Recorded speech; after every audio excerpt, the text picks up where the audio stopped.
And we welcome you to Cajun Field in Lafayette, Louisiana. We are here at the almost conclusion of the first quarter, along with Jim Donnan, the coach, and Stacey Dale Schumann. I'm Jerry Punch. 2 minutes and 31 seconds to play here in the first quarter, and it has been turnover city. We'll explain what's happened with the points, and a great completion upfield by North Texas down to about the 3-yard line to Johnny Quinn. Now, North Texas has scored twice early on from turnovers. The opening punt by the Ragin Cajuns couldn't be handled. They turned the ball over on the 1-inch line, and Jamario Thomas, the nation's leading rusher, goes in. Next possession, one play, they fumble it again, and North Texas will pick it up. And this time the quarterback, Scott Hall, will scramble in on the bootleg from 8 yards out. 14 points very quickly for North Texas, and then a 37-yard field goal for Louisiana-Lafayette. There's where we stand, 14-3 here with 2 minutes to play in the first quarter. The pitch to Thomas from 7 yards out. He cuts it back, and a great tackle, a great effort by Michael Adams, the right cornerback. Second down and goal at the Cajun 2. Well, everybody's joining us, getting a chance to see this premier back that's come in here as a freshman, leading the nation in rushing, and he's already got a touchdown tonight. He's got good speed. He really has good presence of knowing this offense, and well, that was a terrific hit by Michael Adams off the weak side there. Jamario Thomas, 5'11", 195-pound true freshman from Longview, Texas. And you heard Coach Donnan mention leads the nation in rushing. This time Hall will take it and will not fool him again. Out there to make the stop, the cornerback Terrell Fenton. You know, as good a job as Ramon Flanagan's done calling the game. You're inside the 5-yard line, and you got a back like Thomas. You really don't need to trick him here. And right here, really good job of staying at home by Fenton and making a good open field tackle against Hall. Loss of 4. It'll still be 3rd and goal with the line of scrimmage back at about the 6.5-yard line.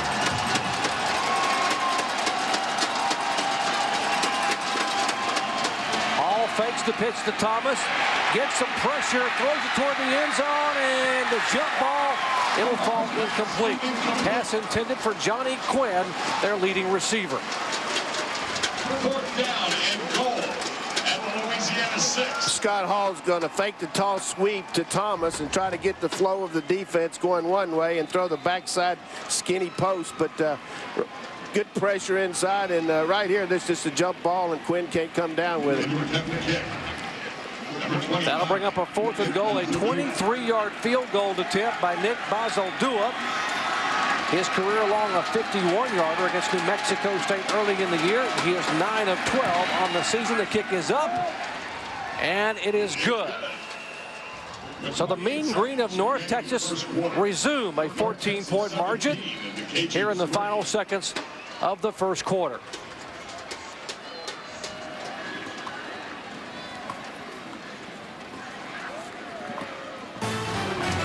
ESPN2's College Football Primetime, brought to you by Remington Titanium Shavers, sponsors of the ESPN Video Games Titanium Bowl 2K5. We are here at Cajun Field, and they call it the Swamp, and that's the head coach, the 3rd-year head coach of the Ragin Cajuns, 51-year-old Ricky Bussell from Summerville, South Carolina, former Clemson wide receiver, former offensive coordinator at Virginia Tech, coached to Michael Vick, and when they played for the national championship. And what a job he has done in just 3 short years here in Lafayette. And across the field, Darrell Dickey, his 7th year at the helm of the Mean Green for North Texas. 3 consecutive conference titles and 3 consecutive Coach of the Year awards.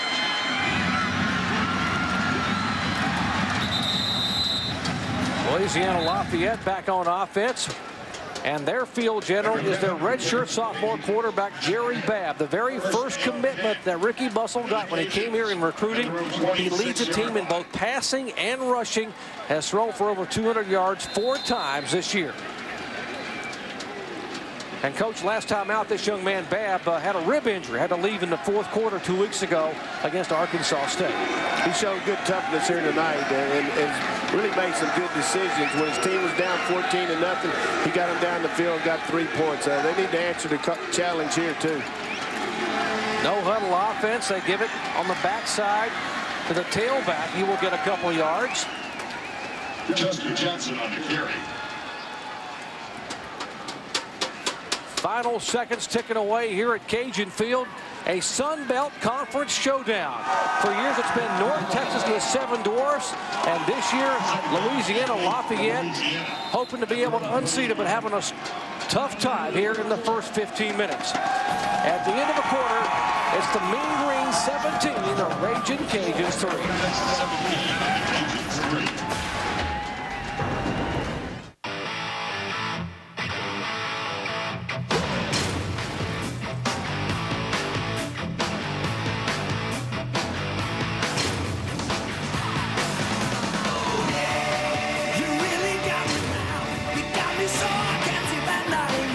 The half-ton Silverado has better resale value than Ford or Dodge. That's why it's the right truck. The official truck of an American revolution. I wasn't always up to speed on the internet. Do you have any email for me?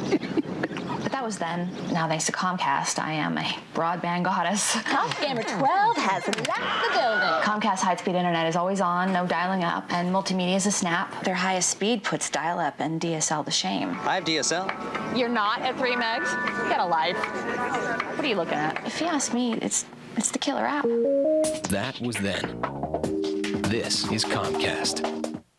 Melt away pounds with Fitness Made Simple's Winter Workout Special. Get 2 of our most popular videos, the 45-minute fat-burning workout and six-pack abs. The fat-burning workout blasts away fat by combining lightweight exercises at a heart-pumping cardio pace. And there's nothing better than six-pack abs for sculpting a lean midsection. I lost 5 pant sizes in 12 weeks using Fitness Made Simple. I start and end my day with Fitness Made Simple. It works for me. Call now to order. Fitness Made Simple, improving the bodies and lives of men and women everywhere.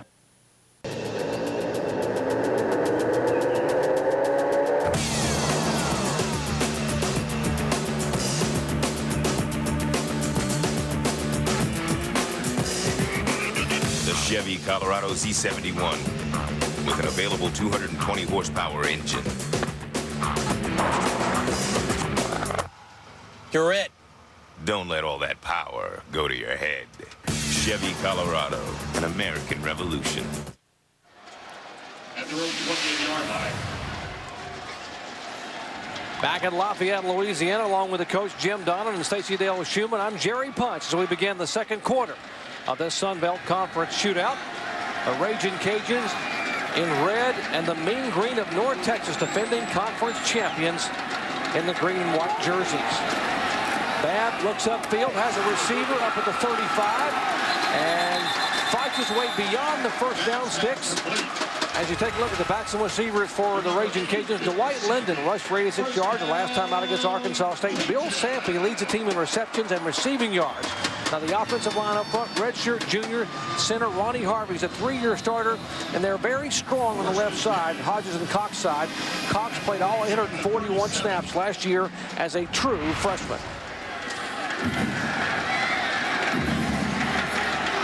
You're watching Babb use the different phases of this no-huddle offense, and right there on the last series, he did a good job of checking off and hitting the hitch route. Hands off inside to Chester Johnson. As you take a look at the North Texas defense up front, the one to watch, big number 85, preseason All-American, Conference Defensive Player of the Year candidate Adrian Owasum ranks second in the conference in sacks and tackles for loss. Very young linebackers, 2 freshmen and a sophomore. And the secondary, strong safety Mark Keith Knowlton leads the team in tackles. Again, a pinpoint pass upfield to B.J. Chris for another Ragin Cajun first down gain of 14. You know, Rob Cristobal is using some different protection schemes here tonight. He rolled out on that play and hit the out route to B.J. Chris. Babb's got the kind of talent. He can drop back, he can throw on the move, and he's a very accurate passer. First and 10, just beyond midfield for the Ragin Cajuns, and there's the no-huddle we talked about. You see Babb looking to the sidelines to Chris and the offensive coaches. They will signal in the play. Look at the defense signaling again. This time they hand it off the inside of the fullback. And he battles down to about the 42 as we check in on the sidelines with Stacey Dale Schumann. Stacey? Well, you mentioned it, Doc. Jerry Babb was injured a couple weeks ago against Arkansas State. Keep your eye on him. He likes to scramble. He likes to dive in with his head first. I talked to Rob Christopher, the offensive coordinator, and he said they try to get this guy to slide, but they can't because of one, instincts, and two, he always wants to get another yard, Doc. Well, he is their leading rusher, Stacey, absolutely, and he is a gutsy player. He injured some ribs. He was wearing a flak jacket tonight. He came out in the early part of the fourth quarter against Arkansas State. They had an off week last Saturday, didn't practice the week before. Nice job of getting the pitch off, but no running room whatsoever for the tailback there. We are at Cajun Field in Lafayette, Louisiana. North Texas and Louisiana-Lafayette, along with the coach Jim Donnan and Stacey Dale Schumann. I'm Jerry Punch. It is day number 9 of 19 days of college football on our Disney family of networks, ESPN, ESPN2, and ABC. Thank you very much. We think ESPN rocks as well, as the Ragin Cajuns have been very hospitable here all week in Lafayette. Let's go for 38. What do you think, Jerry? Let's get 38 straight days. Let's do it. 3rd in the yard. They are 1 of 3 on 3rd down conversions tonight. And has the receiver, and he makes the catch. And they're going to wave it off. Back judge comes in and says he didn't have, the field judge said he didn't have possession, and the ball hit the ground. And they will wave it off, and it'll bring up a 4th down and about a yard. You know, I like an official to come in there and make a definitive play like that. We'll check it out and see if he actually caught it, but he got overruled on this. B.J. Chris runs a short hitch route, tries to wrap it up. We'll see as he's going down. The ball did come out. That's why you have 4 officials on each, 2 on each side to help each other out, and we don't have instant replay on this level, but very good job of working together as 2 officials. That's Ricky Rooker, the field judge, who made a great call there. He did not have possession. A 55-yard as they will do the quick kick, and the whistle blows. On the offense, number 37, 5-yard penalty, still 4th down. They lined up to fake a field goal, and Sean Comiskey was going to do the rugby kick. Now I got to believe we will see the punter. You know, they really had the deceptive look there because the Mean Green didn't have anybody back, and if they could have gotten it off in time, they probably would have pinned them back inside the 10. Now they got to do the regular kick. Now here's David Schexnayder, who fumbled the snap on the opening possession that was able to give North Texas a 1st and goal at the half-foot line.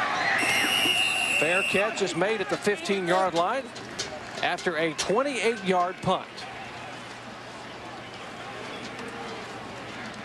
Take a look at North Texas redshirt senior quarterback Scott Hall, preseason all-conference selection. Led the Sun Belt Conference in passing efficiency last year, Coach. One of only 2 quarterbacks in Division I college football to throw only 1 interception thus far this year in 8 football games. This guy's a winner. I've seen him play for 3 years. He directs this attack with a lot of confidence. He knows what to do with the ball. He gets the ball to the right guy, and he can play for a lot of D1 teams in the country.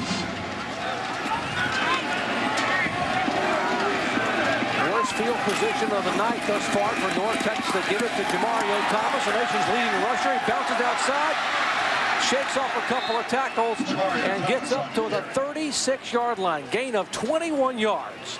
You're just not going to arm tackle this guy.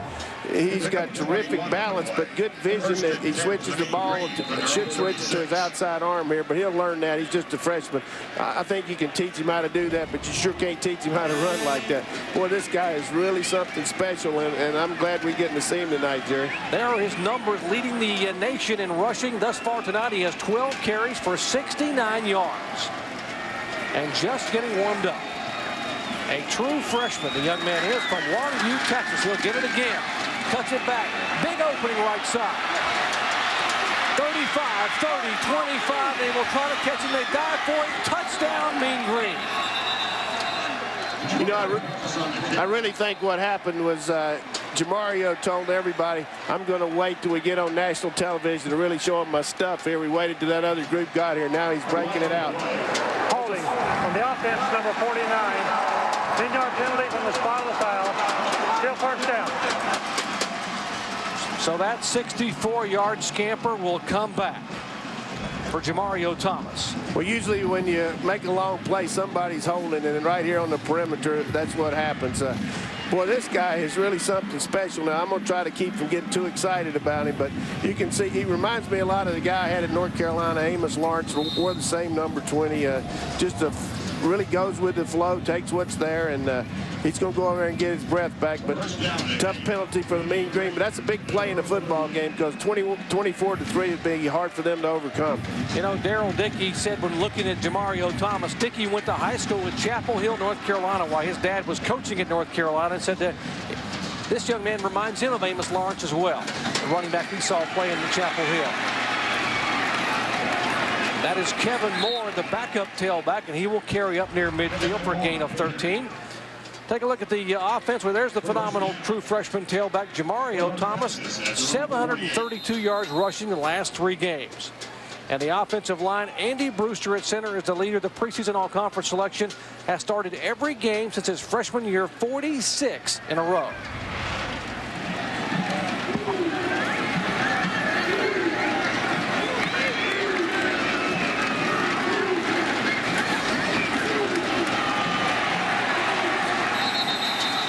Take a look at Louisiana-Lafayette's defense up front. Defensive end Anthony Hills, who got a sack in a moment ago, is a rising star and is a great first step off the edge. There's a look at Anthony Hills out of Carrollton, Texas. The linebackers are led by a 4-year starter, Stanley Smith, in the middle.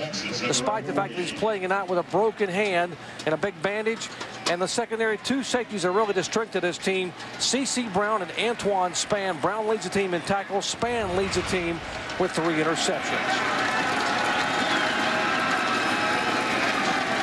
2nd and 8, they fake it to Thomas, toss it out, and unable to hold on is James Mitchell, the fullback. Good call here and bootleg on the corner. What Mitchell's got to do is bend over like a shortstop to catch this ball. Just don't put your hands down there. That's why a lot of fullbacks miss passes. They're not used to catching them. You got to bend over and cradle that ball and pick it up. 3rd and long 9. 3rd and 9 for North Texas. These 2 teams considered to be among the favorites in the Sun Belt Conference here in 2004. The quick toss outside. Great swarming defense by the Ragin Cajuns. And they'll get 5, but that'll not be enough for the first down. Stanley Smith, the middle linebacker. They're the first one to make contact. 4th down and 5 for North Texas at the Cajun 47. Stanley out of Faraday, Louisiana. If you just joined our coverage, a couple of early fumbles allowed some 2 quick scores for North Texas. One from a half a yard out. Another one is that one by Thomas. Another one by Hall on a 1-yard bootleg run. 14 quick points. Louisiana-Lafayette with a 37-yard field goal as that punt bounds in the end zone.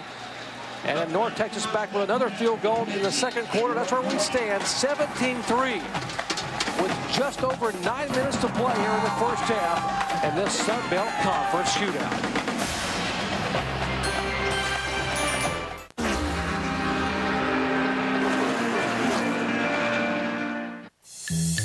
Only a Moen faucet puts pause control right at your fingertips. It'll help you with those important tasks. Or not. Moen. Buy it for looks, buy it for life.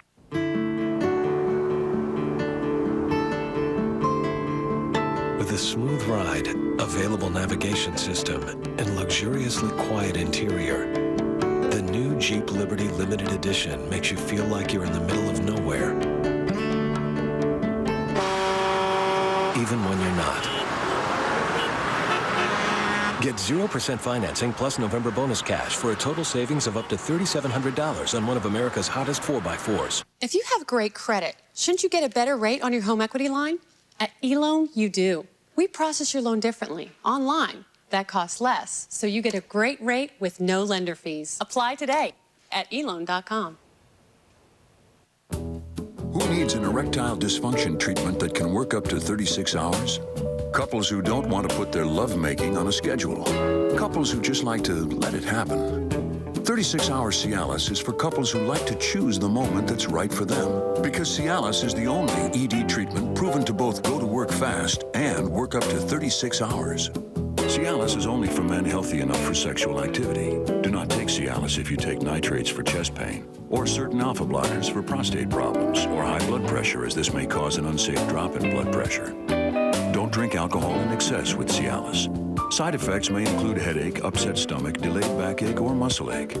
Erections lasting longer than 4 hours, though rare, require immediate medical help. Discuss your health status with your doctor and ask if Cialis is right for you. Then ask your partner what she has in mind. 36-hour Cialis. When the moment is right, will you be ready? Let's go Cajuns! Let's go Cajuns! Let's go Cajuns! On a cool night here on the Bayou, the young Ragin Cajun faithful have come out in force to try to pull off the upset. Nice pass across the middle, up to the 30-yard line. On that completion to Bill Sampe. Let's check in once again with Stacy. Well, Jamario Thomas is a really good player, but it helps when you got a mentor like Patrick Cobbs. Last year, this guy Cobbs was the leading rusher and scorer in the NCAA. Well, he injured his knee 2 games into this season, forced to redshirt, but he's become a coach of sorts. Jamario Thomas comes off the field. Cobbs is waiting for him, telling him, as Jamario Thomas told me, what he did wrong, what he did right, and how he needs to improve. It'll be interesting next year, guys, I would say, who's going to start between these two. Wow, how about that as a backfield, having Cobbs, who averaged 153 yards rushing a year ago, over 11.5 points. If you put these two together, look what you got, Coach. How would you like to have that in the backfield? Well, that's going to be a good decision for Coach Dickey and Coach Flanagan. But, you know, Stacy did a good job on that report. But what she said is he tells him what he does right and what he does wrong. He doesn't have to tell him much about what he does wrong. I can tell you that. This young man's special. And Cobbs was great last year. I mean, I had a chance to watch him. Very similar back. They've got a great attack here. And part of the reason they're able to run so well is their offensive line blocks people. Cobbs sprained the left knee against Florida Atlantic in the second game and couldn't get the rehab to work out, so they opted to take a redshirt year. You see that pass falling incomplete. And since they started, the NCAA started keeping the rushing totals in yards per game. In 1970, there's never been a school with 2 different backs lead the nation in 2 consecutive years. This could be the first time it has ever happened, dating back to 1970, when the NCAA determined the rushing champion by average yards per game. Jerry Babb looks upfield, dumps it off just behind the receiver, and he couldn't hold on. Pass incomplete. Intended for number 19, B.J. Chris. You know, I like the style of the Mean Green. They blend just enough pressure with their outside guys, and then they play some soft cover too on 3rd and long and make you throw the ball in front of them. And as long as you do that, you're going to make the other team execute. And right now, Jerry Babb's having a hard time figuring it out. Shaq Snyder gets a low line drive kick away to Johnny Quinn on his 31. He'll cut it back, 40, 42, cuts it upfield, and will be wrestled out of bounds at their own 45-yard line. 37-yard punt and a 14-yard return, but there's a flag on the play. Our referee, Jeff Roberson, out of the Sun Belt Conference. Please report to the Louisiana Classics room immediately. All Louisiana Classic members, please report to the Classics room immediately. Might have had a block in the back on the return. Run back, holding the receiving team, number 2, 10-yard penalty from the spot of the foul. First down. 19 days of primetime football on ESPN, ESPN2, and ABC continues with day 10 tomorrow at 7:45 Eastern. Devin Hester and the Miami Hurricanes try and remain in the BCS championship hunt as they host the Clemson Tigers on ESPN. And then Colorado State and Utah at 9:45 on ESPN2 as the Utes try to remain unbeaten. Great night of college football. Day 10 of 19.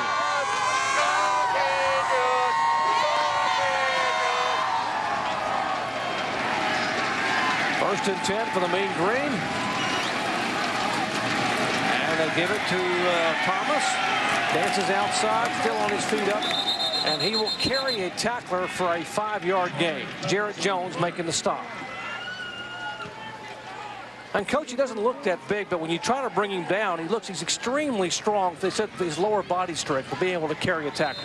Well, he has enough speed to break it to the outside, but as we've noticed throughout the evening, he's got power too. He's got piston-like legs, and he's hard to knock off. And what he's able to do in this offense is run the daylight. He can cut back against the grain. They use a lot of zone schemes, and these mean green linemen stay with their blocks, and they know if they stay long enough, this guy's going to make something happen. Thomas again for a gain of 3. It'll be just shy of the first down.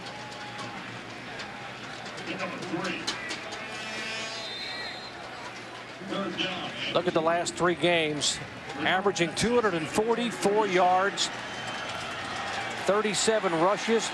Well, it's obvious that the ball's not too heavy for him to carry. I'll tell you that. 37 times a game, he's getting after it, and he's going to see that tonight, too. Cuts it back, and he will not get there. He is stopped shy of the first down. So give a call to Stanley Smith and this fired-up Ragin Cajun defense. How about Brent Pry? They've done a heck of a job slowing this running game down. He really has. You know, they were saddled with field position problems to start the game out, and now they've really got a little rhythm. And I like the way their defense is flying around. It's a real challenge when you go against a great back to try to hold him under his average. Got to look at Ricky Thomas back to receive. Here's Nick. Pardon me, this is Brad Cadlabar, the punter. And he gets a low wobbler, a short kick. It'll hit at the 35 and take a North Texas bounce. And it'll be touchdown at about the 33-yard line. Only a 29-yard punt by the junior from Ennis, Texas.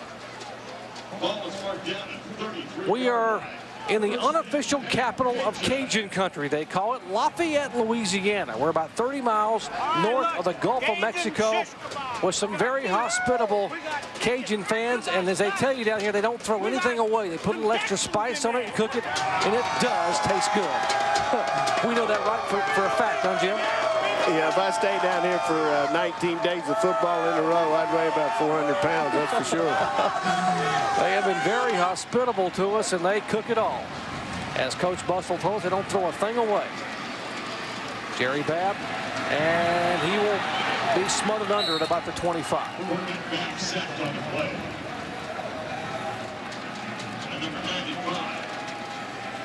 That is Evan Cardwell who made the sack.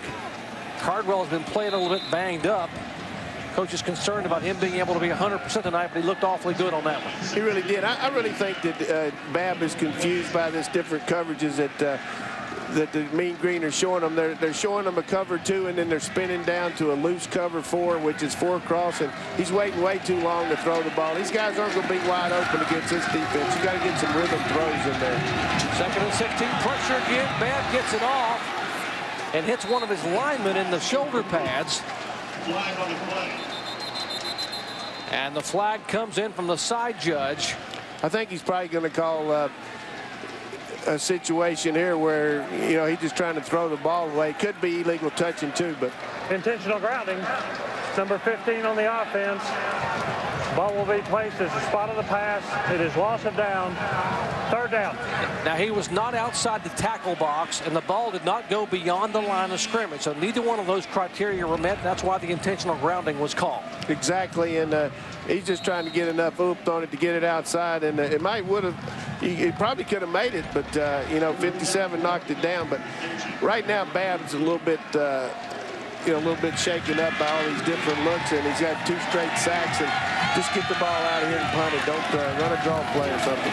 3rd and 29. They are 1 of 5 on 3rd down conversions, and they will get next to nothing there as they hand it off to Dwight Linden. There's some of the Mean Green fans that have made the trip from Denton, Texas. That's where North Texas is located, about 35 miles north of Dallas. You know, Jerry, we talk a lot about Boise State and their great record in the conference, 23 straight. But, you know, Daryl Dickey's done a terrific job with 22 straight wins in the Sun Belt. Quinn takes it inside his own 40, cuts it back, and another flag comes in. as he goes down at about the 45-yard line. A 53-yard punt, a great kick by the freshman Sexsnyder, and a 9-yard return. But they will talk it over once again. Jeff Roberson here from the Sun Belt. On the return, illegal block in the back. Number 80 on the receiving team. 10-yard penalty from the spot of the foul. First down. That'll back up to the 35-yard line. 4 minutes and 20 seconds to go in the first half here. It has been all mean green thus far. With faster acceleration than a BMW 325xi and an Audi TT, the all-new Hemi-powered Jeep Grand Cherokee conquers the road like a sports car. And with our exclusive Quadra-Drive 2 4-wheel drive system, it conquers everything else like a trail-rated Jeep 4x4. Get $1,000 in November bonus cash for a combined cash allowance of $2,000 on Grand Cherokee. America's hottest 4x4s are at your Jeep dealer. This holiday, put up lights and don't take them down. Deck your halls and leave them decked. You can at the Home Depot. Get started while there's still time with no payments, no interest till January 2006 on everything you need to get your home in the holiday spirit and everything else in the store. Just use your Home Depot or Expo Consumer Credit Card. For holiday home improvements, nobody has lower prices, guaranteed, and nobody has more know-how. The Home Depot. You can do it, we can help.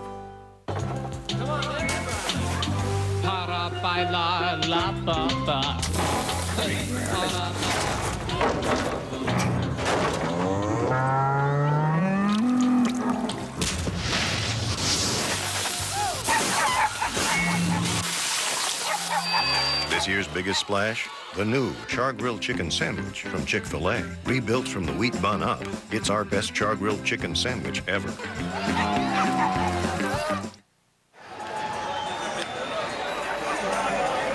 Back in Lafayette, Louisiana, Cajun cooking all around here as this Sun Belt Conference showdown here at Cajun Field. Along with Jim Donnan and Stacey Dale Schumann, I'm Jerry Punch, and boy, that does look good. 17-3 here as we tick away toward the first half. All back to pass, unloads it upfield, and just beyond the outstretched hands of Kevin Howard. Now, Stacey is caught up with what I am told is one of the foremost authorities on Cajun culture. Second and 10. Yeah, we're joined by the esteemed professor of French and folklore, Dr. Barry Ancelet. Tell us what Cajun culture is. Well, the Cajuns are a group of people who came down to Louisiana after being exiled from what is now Nova Scotia and found themselves living among a lot of other French people, Spaniards, African Creoles, and the mix of cultures that you find in this place makes it a very special place, and it makes the whole place taste a lot like a gumbo. Mardi Gras is a little different here that some might expect. How so? Yeah, this is a place that loves to have a good time, and Mardi Gras is a good example of that. It's a little different from what you might expect if you know Mardi Gras from the New Orleans context. Around here, groups of people go from farmhouse to farmhouse in masks like this, costumes and tall hats strapped to their heads, trying to get chickens to put in a gumbo so everybody can eat together that night. It makes for an exciting chase. What's the reason behind this? Well, it's to give everybody a chance to eat together, but also a chance for everybody to celebrate and laugh. It is very funny to see a man running in a mask with a few beers down, trying to catch a chicken in the open field. Well, we appreciate your time, Doctor, and, well, enjoy the rest of the game. Thank you very much. Welcome to Cajun Country. You talk about catching a chicken in the open field. That's what you got right here with Stanley Smith. Terrific job. This guy's radaring in on Jamario Thomas, doing a terrific job. I think we ought to get that mask and take it back to Lee Corso. He could use that on game day. And a wobbly kick heads toward Ricky Thomas, and he will pick it up and nearly turns it over. A dangerous play by Ricky Thomas, the senior cornerback, after a 42-yard punt by Nick Bazaldua. There is Dr. Ancelet, Dr. Barry Ancelet, and they teach the Cajun culture here as a class at Louisiana-Lafayette. And Jerry, did you take that class? Because I tell you, the way you order down here, you just use the right kind of inflection in your voice. I mean, you can do it all. One thing I can do is I can order food in about any language. Hey, you really can. It's okay by me if it's okay by you. You got it. I guarantee. 2:46 to play in the first half here. Ragin Cajuns, that pass completed to the tailback, and he is up near the first down. That is Chester Johnson. It's run out of bounds by the freshman middle linebacker, Derek Mendoza. Now, that's a great adjustment. Jerry Babb's been trying to throw the ball down the middle. They're playing this loose cover, too. He takes a short throw to his back in the flat and let him run with the football. Good job of adjusting in the press box by the coaches and also by Babb on the field. Final couple of minutes of the first half. Babb rolls near side again as a receiver wide open across midfield. That is B.J. Christ, the senior from New Orleans.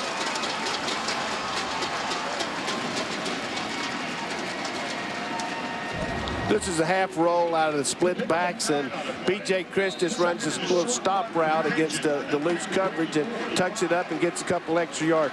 You always want to do this in a prevent defense. You throw the ball in front of the defenders and let them run with it after they catch it. Here's another shot at it.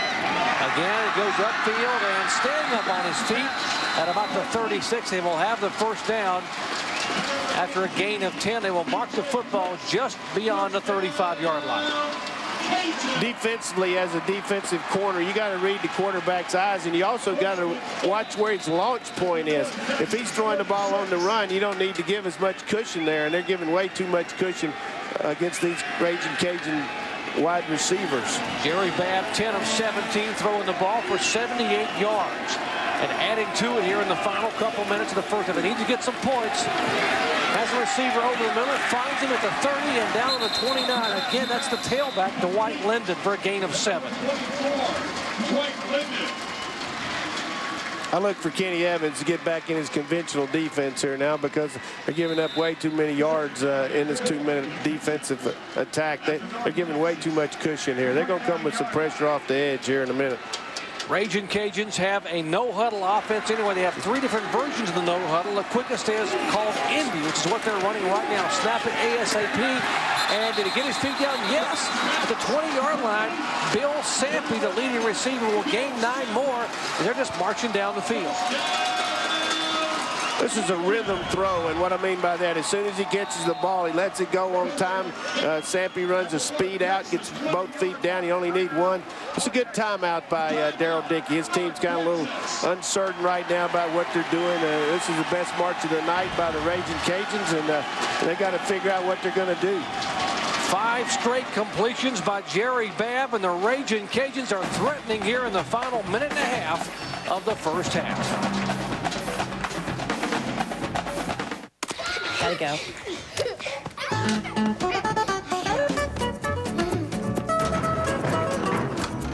For those who never quit, the battery that never quits. Energizer. Keep going.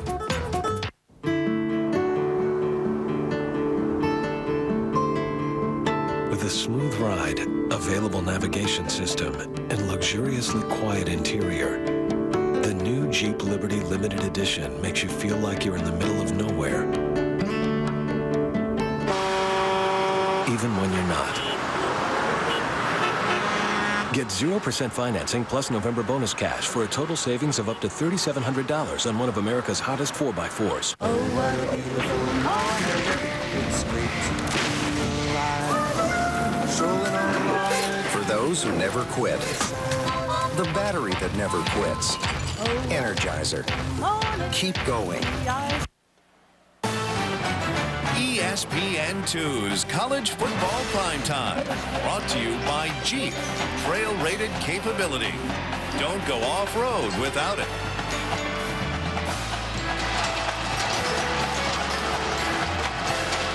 And the big gator right in the middle of Prejean with the ESPN hat on, and the Ragin Cajun faithful are on their feet. 6 play of this drive coming. Babb is 5 for 5 for 46 yards. Throwing the football here in the final 2 minutes of the half. 3 wide 5 receivers, 2 backs. He will roll near to has a receiver in the end zone, wide open, throws to the short man, and he is shoved out of bounds at the 10-yard line. And he had Kimmy Lewis wide open in the left corner of the end zone. Yeah, he really did, but I like the poise that we're seeing from this guy. You know,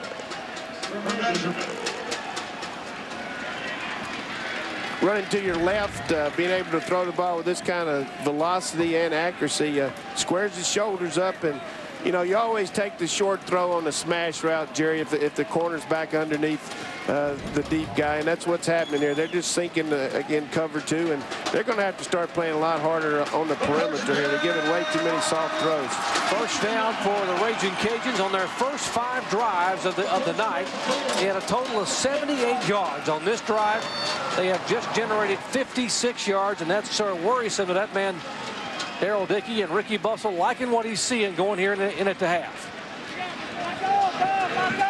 6 for 6 for 56 yards on this final drive here in the first half of the Ragin' Cajuns.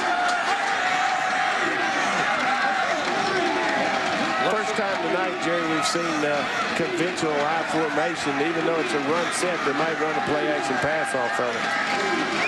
Cohn's a fullback. And the bootleg. Babb is the best runner on the team, leads the team in rushing, and he was shoved out of bounds at about the 7.5, gain of 3. This is a really good decision by Jerry Babb. He fakes the power isolation play, comes on the corner, only has 1 receiver, and he's covered, and he tucks it away and gets 3 yards. Good field presence there and understanding his offensive attack. You heard Stacy say early tonight he has some bruised ribs, and the coaches were imploring him to get out of bounds or to slide, not get those ribs hurt again, and he wisely steps out of bounds there. And throws it behind the receiver, B.J. Christ.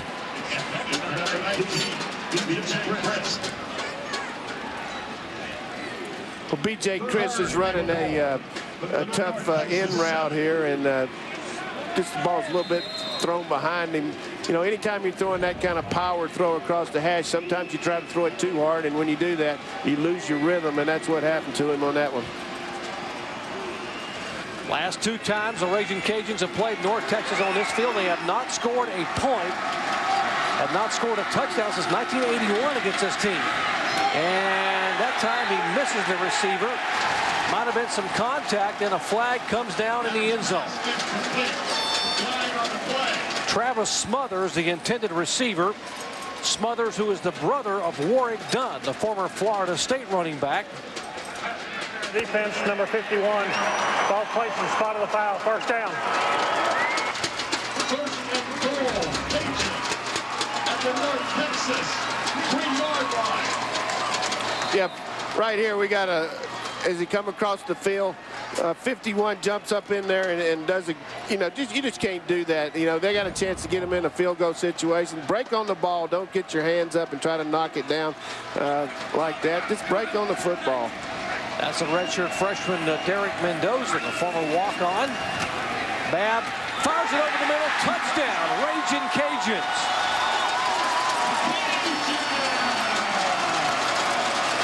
You know, Sampy's been a big play receiver for him for all 4 years, and he's a money guy, and that's who you go to inside the 10. This is a lot better rhythm throw. It's a lot shorter than the one they threw across the field before, and just a terrific 2-minute offense there that they executed. 5th touchdown catch of the year by Bill Sampy. The extra point is up and good, and we've got a 7-point football game.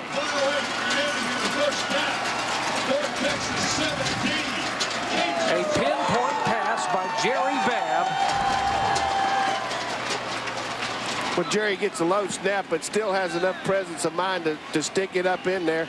And on the outside, a good inside pressure by Sampy, and reading the coverage and getting his, you know, just really smart play by Babb, and he's got to be fired up now. He's playing in his hometown, in front of a big crowd. They've won 6 in a row here, and they got off to a terrible start, Jerry, behind 14-0, and now he's engineered this team back to a 17-10 halftime, and they're going to go in there and say, look, we got a chance to dethrone these guys. We got a chance to get after them, and we just play our game and don't turn the football over. Ricky Bussell building some momentum in this program here in his 3rd year. They've increased and improved their facilities dramatically. New locker rooms, new training rooms. The recruiting has really come around full circle. They still don't have a full 85 scholarship complement here, but that touchdown there will help a team tremendously going in at half. Well, I was here 2 years ago when Coach Bussell started this program, and I saw the lack of talent he had. He's done a great job recruiting. He's really got the town behind him, and, everything's ahead of him. Muzzy takes it at the 15, and he will be tripped up at about the 26-yard line. So on halftime, we'll be heading back to the studio for our ESPN2 College Football Halftime Report with Reese, Trev, and Mark.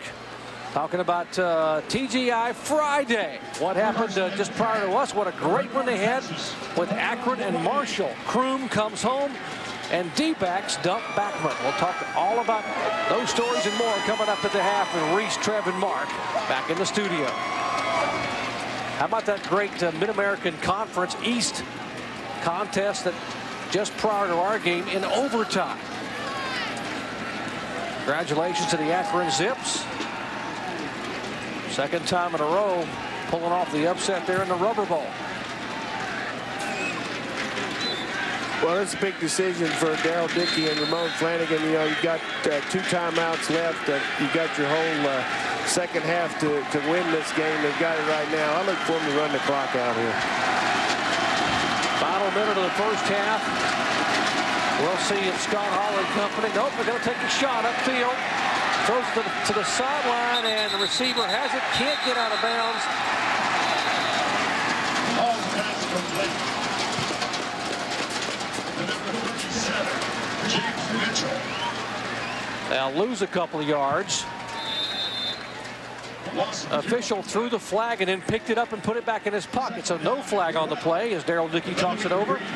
Just joined our coverage. 2 quick fumbles early on in the game by Louisiana-Lafayette gave North Texas 14 very quick points. Otherwise, this game would be even closer than it is right now. A 7-point differential here in the final seconds of the first half. Tony Hill's on the weak side is really starting to get some penetration and getting his confidence up. That's the second play he's made behind the line of scrimmage. He's an outstanding young man, and he's going to be a good football player. Final play of the first half. It is 17-10 at half. North Texas jumping out to a 14-0 lead. But the Coach Jim Don, and I'm Jerry Punch. Glad to have you back with us. And Coach, basically in the first half, it was a tale of 2 quarters. It really was, Jerry. The Mean Green decided to kick off, and they got 2 easy scores with turnovers, and really could have put the ball game away with another score. But I give Ricky Bussell and his staff, they made some good adjustments, and they took over the second quarter. We're going to have a really good second half here. Show the folks at home what happened with our game track. It was a very quick start for the Mean Green based on 2 quick fumbles and 14 quick points. That's the first touchdown there from a yard out by Jamario Thomas. Thomas had 19 carries for 90 yards in the first half. In fact, he had a 64-yard touchdown run called back by a hold. And here in the second quarter, here come the Cajuns roaring back. That pass there from Babb to Bill Sampy puts them on the board, and that's the differential at halftime. 17-10 as Jerry Babb gets ready to try to resume what was a great second quarter for the Ragin Cajuns here on their home field. Here we go, fans. Time to start off the second half of this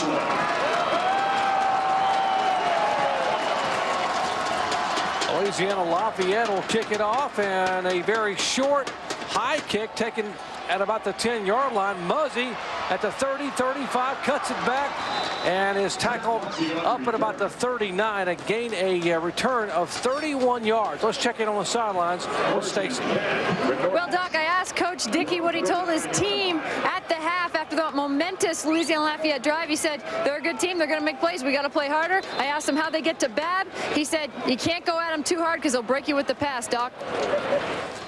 Well, Jim Donnan, you coached Darrell Dickey. You were his quarterback coach at Kansas State. And of course, all those years on the sidelines at Marshall and Georgia.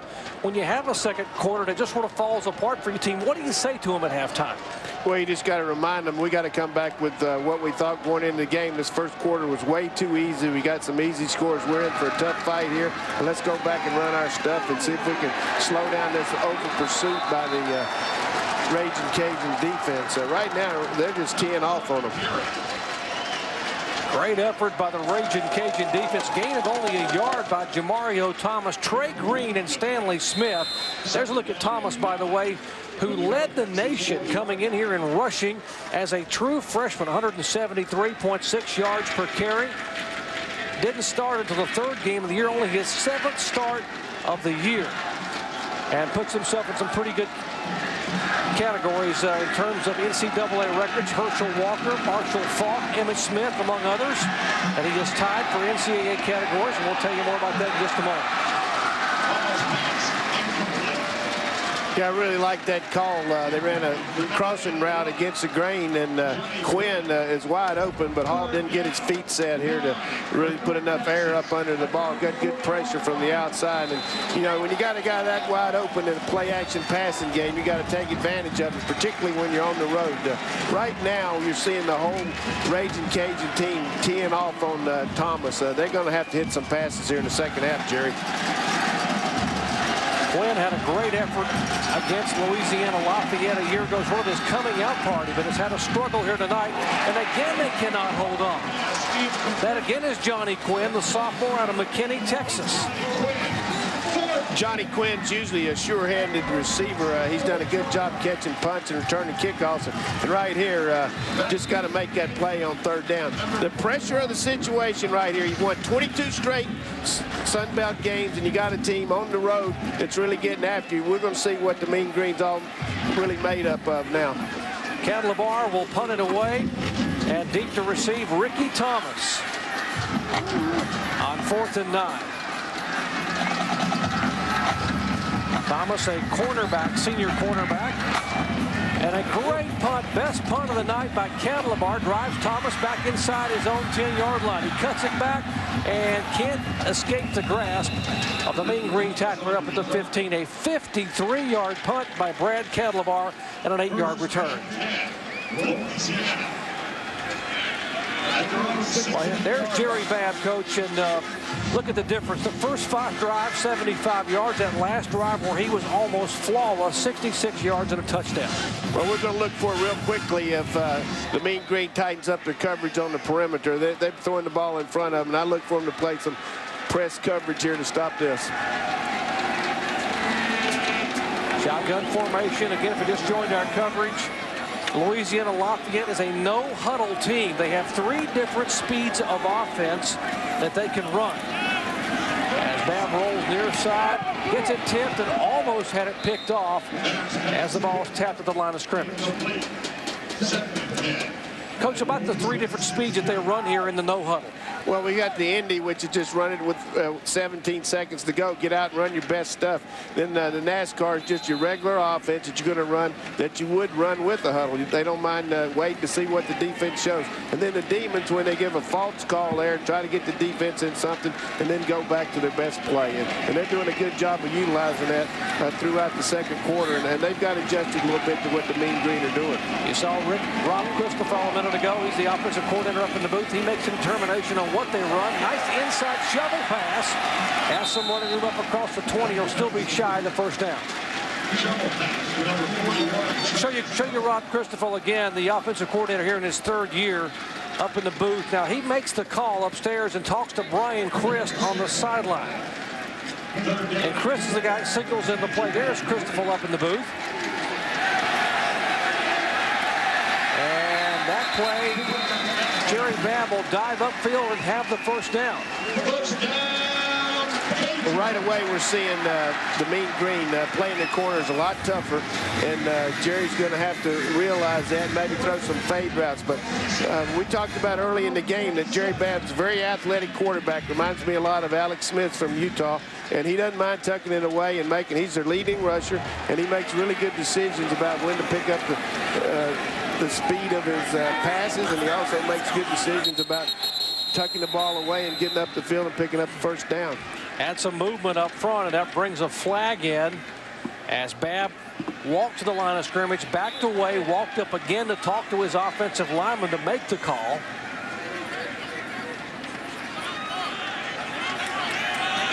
Ronnie Harvey, the center, turning around, trying to be able to hear what Babb is saying. Not only did they discuss it. I think what's happened here, Doc, is they're using some different signals on the defense, trying to confuse the offense, and they're going to get them for that. There's no foul on the play. The flag was for a false start on the center. He can remove his hands from the ball. There's no foul. Glad to see he admits that. See, Ronnie Harvey was turning around, trying to see and hear what Jerry Babb was saying, and took his hand off the center, and that prompted the flag. But that's a great call, a great correction by Jeff Robertson, the referee here in the Sun Belt Conference.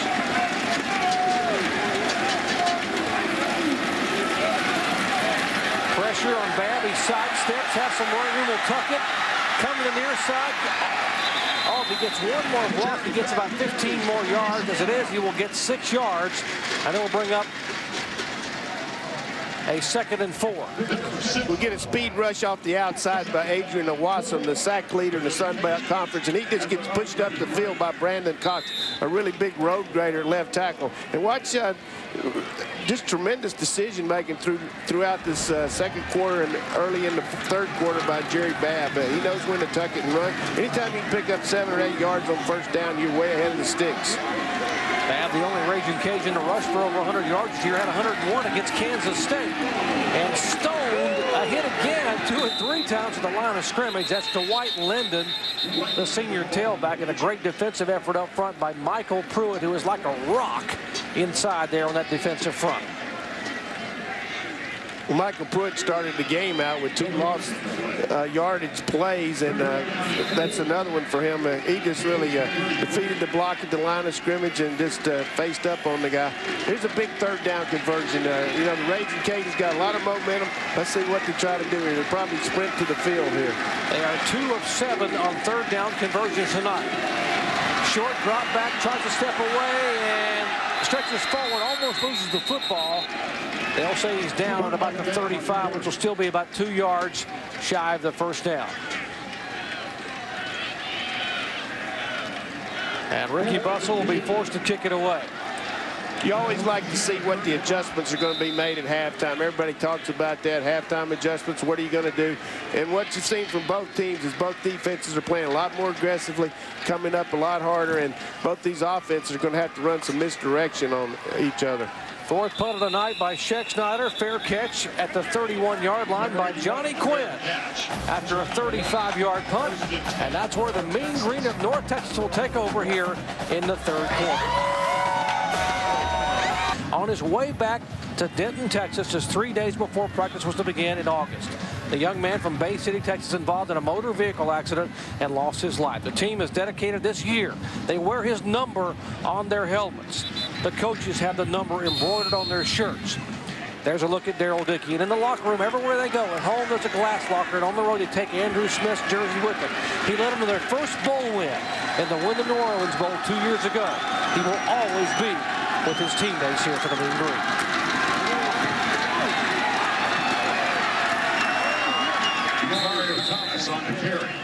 And Coach, this entire football team traveled down to Bay City, Texas to be a part of their teammates' funeral and come back. Daryl Dickey thought it was very important for the whole team, emotionally, for their team to show support for each other and for the young player who lost his life coming back just 3 days before they were to begin practice in August. Well, you can imagine what a tragedy it is to lose anybody, particularly a teammate that close to the season starting. But it's been a rallying point for the Mean Green. They've really picked it up all season to dedicate this season to Andrew. And they have been flawless in the conference. They are 4-0 in Sun Belt Conference play. 22 games in a row that this team has won in conference competition. At the round 46. If you win the conference title here in the Sun Belt Conference, you get an opportunity to go to New Orleans and play in the Wyndham New Orleans Bowl. And that man right there, Daryl Dickey, has taken his team there 3 consecutive years. In 2001, they went there for the first time in 46 years. Completion upfield and a great catch by Johnny Quinn. It was out of bounds, and Quinn is running wide open down the middle of the field. Well, this is kind of a play that you expect from Johnny Quinn. He dropped one earlier, but he's a big-time receiver. He makes plays in the open field. We might have a roughing the passer here. Roughing the passer, number 91 on the defense. Half the distance to the goal. The penalty is added on to the end of the run. First down. What happens as a defensive player is you get thinking about supporting the run, and then Hall really had all day back there to throw it. And that's what you expect from Johnny Quinn. I've seen him play all year, and he just does a good job. And right here, Anthony Hill comes in at the last, and you know, it's really the bad choice there by Anthony. And you know, he's playing hard, and he's a clean player, but you got to stop when the guy's, you know, in that kind of position there, Jerry. Yeah, they got a lot of promise for him. He has a very bright future here, but made a poor decision there. Cost him some yards. Reverse handoff, and great effort. C.C. Brown, the team's leading tackler, coming up from a strong safety spot to make that stop.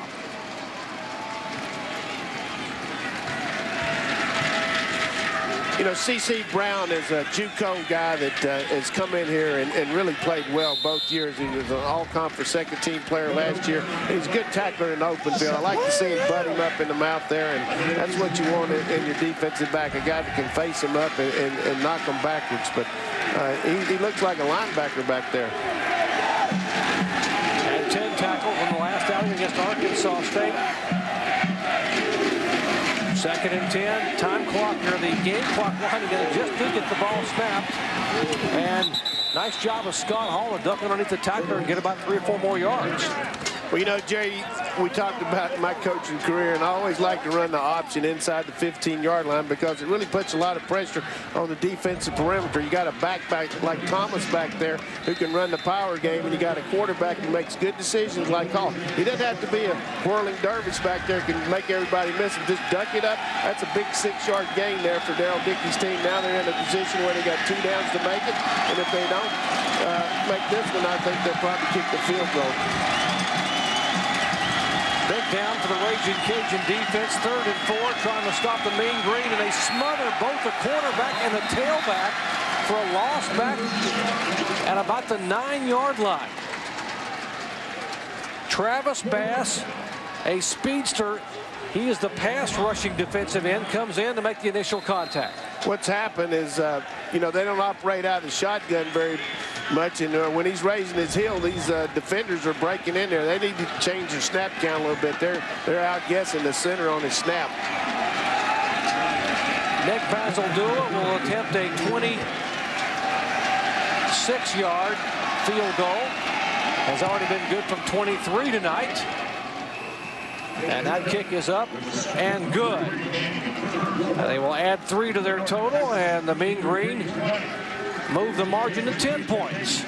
You know, the Mean Green just keeps shooting himself in the foot inside the 20-yard line. They had the ball 1st and goal on the 7, didn't get but 3 points in there. They're a power football team. They got the ball inside the 15. They need to knock this team out. I promise you, this crowd's into the game, and they're doing a good job of adjusting to their snap count. That's almost a win for the Ragin Cajun defense down there, Coach. I mean, to have this kind of high-powered offense and you stop them inside the 10-yard lines for 3 points only.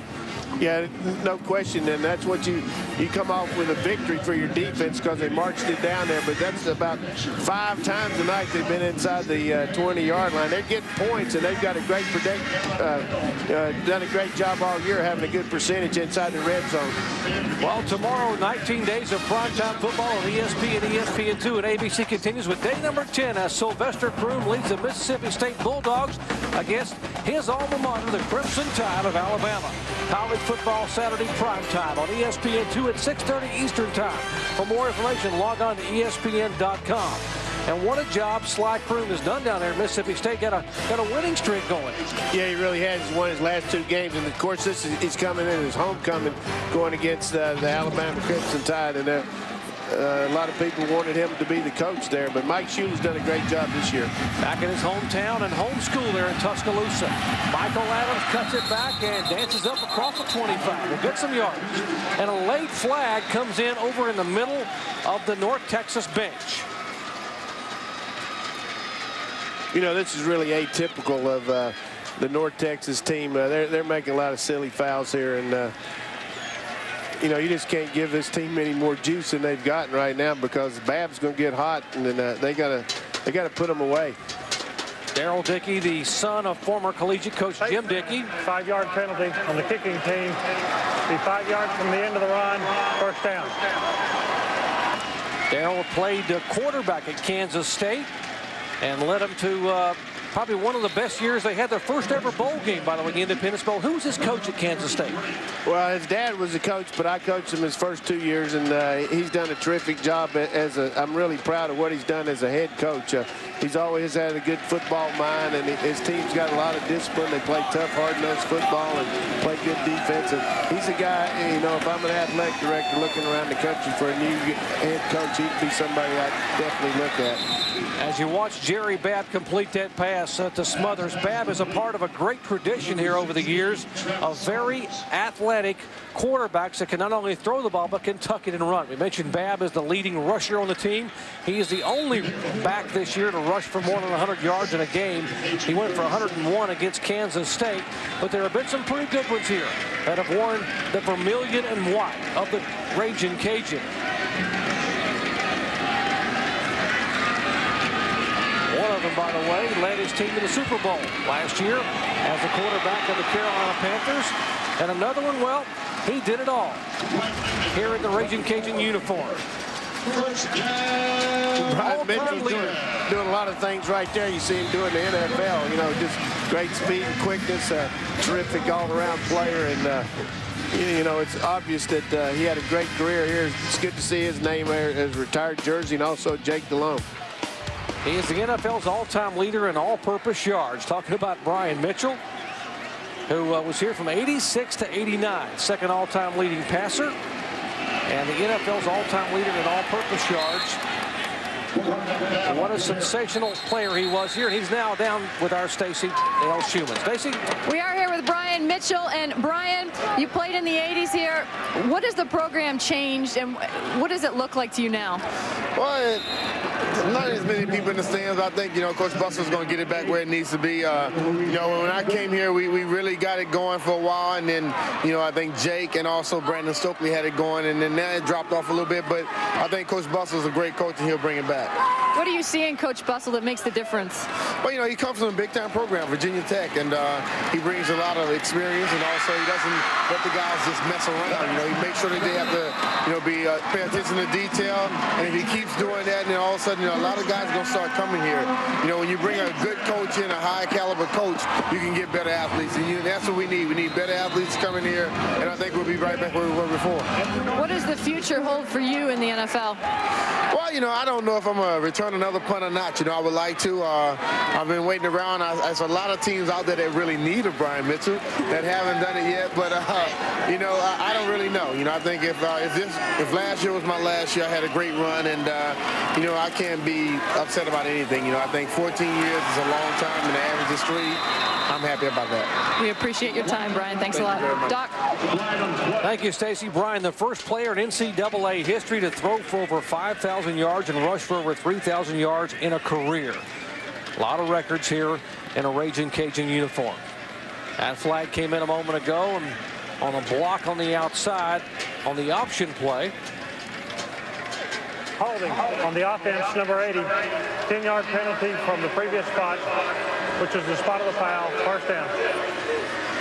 You know, Brian Mitchell, back when I was coaching at Oklahoma State was getting ready to come down here and play a game, and everybody's talking about this great quarterback they had, and we got a chance to watch the game on television back in Oklahoma, and I knew right then he was a special player.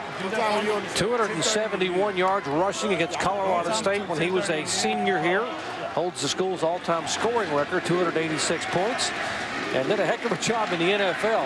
It was always fun to watch there as well. Babb back and throws it behind the intended receiver. That pass incomplete. Jerry, let's go back to that option play when Brian was talking. The one thing we've seen tonight is wide receivers get called for penalties. We had a penalty on the long run that was called back by Thomas early in the game, and then that one right there. If you're in front of an official, there's no way he's going to miss it when he's standing right there. You got to keep your hands within the framework of your body and just chicken fight him. Don't grab him because they're going to call it every time. There's Babb's number, 17 of 27, 130 yards and a touchdown. 7 different receivers. He's spreading it around a little bit. Has good time. Has a receiver. Oh! A great stretch-out effort upfield by Kimmy Lewis. Alan Harrison, the backup free safety there in the coverage, and Lewis stretched out about as far as he could go and almost got both hands on it. You like to see Jerry Babb mixing up, as you talked about, the different receivers, and he's been throwing the ball in front of these 2 deep corners, and right here he tries to throw the corner out, and that's a great job of throwing it where only the receiver could catch it, and he almost came down with it. Kimmy Lewis has been a big play guy for the Ragin Cajuns all year, and he's going to need to make one tonight. They're going to need to make a long gain here. That's really what's hurt them. They've moved the ball, but they need a big play. 3rd and 20. They are 2 of 8 on 3rd down conversions. Pressure comes, dumps it over the middle, has some running room, and he will get about 10 of those 20 yards. He'll still be about 10 shy of the first down. You know, Jerry, what I was talking about on the big play, we got a guy down there on the field, but I'm not just talking about on 3rd and 20 like that. I'm talking about throughout the game. You know, you're going to have to make 4 or 5 plays in the course of the game where you get a receiver or a back to make a 30 or 35-yard gain, because you're going to get this mean green defense that bends and doesn't break. They make you beat them. That's why they've won 22 straight college games here in the Sun Belt Conference. Yeah, Dwight Linden, the senior from Lafayette, Louisiana. He is a starting tailback here.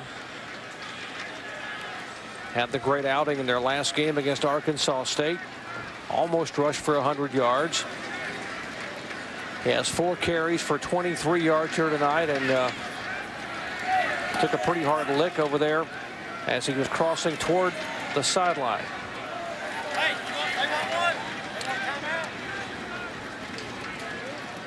As they check over Dwight Linden and Ricky Bussell looks on, we'll take a break and come back to Lafayette, Louisiana in just a moment.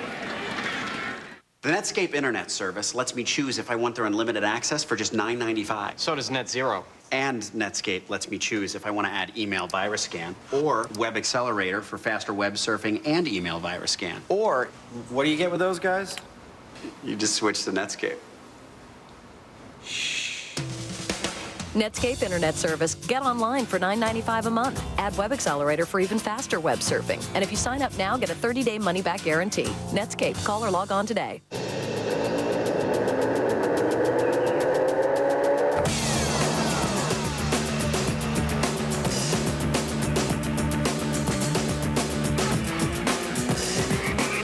The Chevy Colorado Z71 with an available 220 horsepower engine.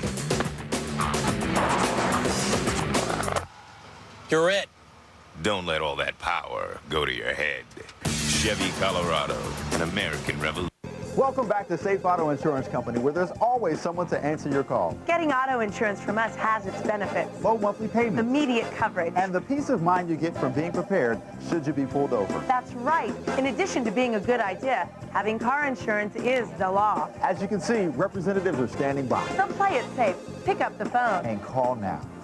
Pick up the phone, call is free. 1-800-SAVE-AUTO, SAVE AUTO. Check out that convertible. Sweet. 3.2 liter, 250 horsepower dual overhead cam V6, 6-speed manual, 0 to 60 in 6.6 seconds, anti-lock brakes, 120 watt stereo. Base price $42,900. 15 new within 50 miles, 5 within 10 miles, 2 red, 2 silver, 1 ocean blue. VHiggs.com, roadmap to the automotive world. Who's that guy? I don't know who that was, but I like him. ESPN2's College Football Primetime, brought to you by Cialis. Cialis is here. Ask your doctor if a free sample of Cialis is right for you.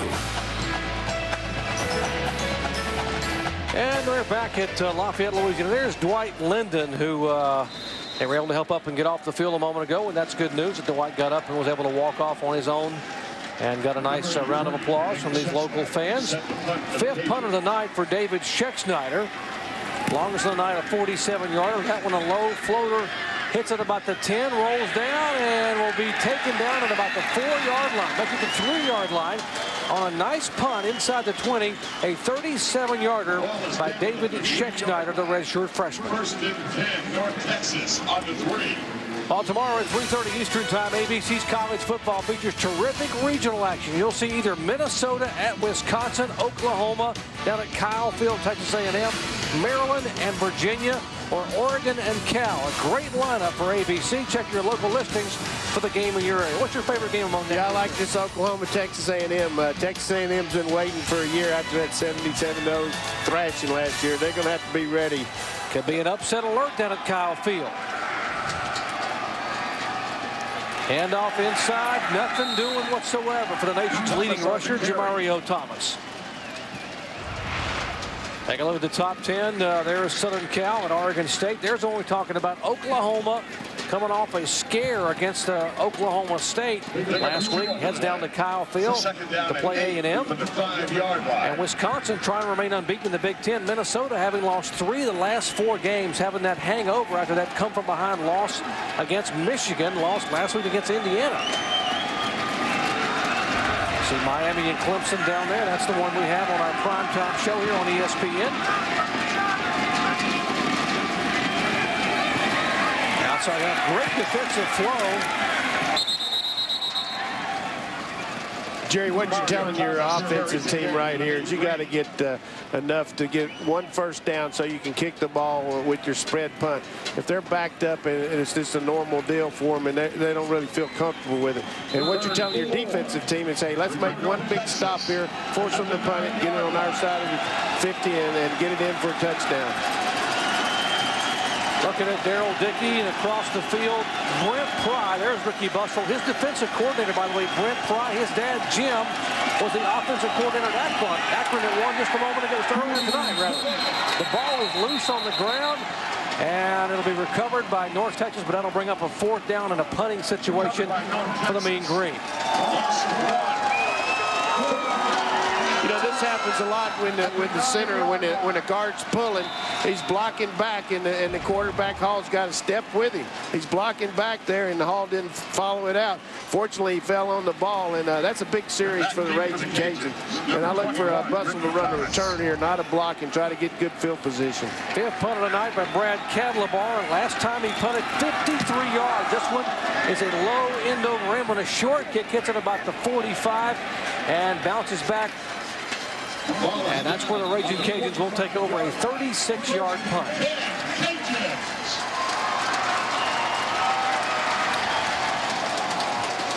Well, Ricky Bustle, what a job he has done in 3 years here. Last year, they finished 2nd in the Sun Belt Conference to North Texas, the highest conference finish that Ragin Cajuns have had since the mid-90s. They won more games in the conference play than they've won in the mid-90s. They are 4-4 this year, 2-2 in conference play. 2 games remain after tonight. This is a critical matchup here to determine who's going to have the upper hand toward this conference title. We told you he was an offensive coordinator for 7 years at Virginia Tech with Frank Beamer. He does a great job with tutoring quarterbacks. This one's doing a pretty good job right here. Jerry Babb dancing upfield and is finally pushed out of bounds at about the 31. A gain of 14 by Babb.